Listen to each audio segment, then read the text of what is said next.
শরীফুল হক ডালিম, তবে তাকে সবাই চেনেন মেজর ডালিম হিসাবে। তিনি বাংলাদেশ সেনাবাহিনীর একজন প্রাক্তন সেনা কর্মকর্তা। প্রায় 49 বছর পর প্রকাশ্যে আসেন বীর মুক্তিযোদ্ধা, বীর বিক্রম, বীর উত্তম মেজর ডালিম। লাইভে তিনি মুক্তিযুদ্ধের ইতিহাস বিস্তারিত বর্ণনা করেন। এক মুহূর্তেই পাল্টে যায় সমস্ত ইতিহাস। তিনি এক জীবন্ত ইতিহাস।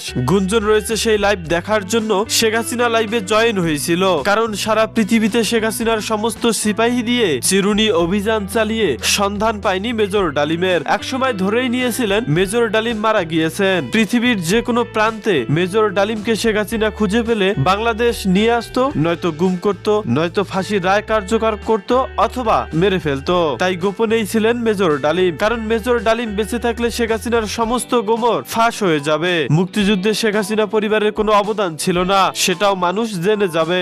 দর্শক, শেখ হাসিনার স্বামীর সঙ্গে কেন বনিবনা হচ্ছিল না 1980 সালের পর থেকে, তার পরবর্তী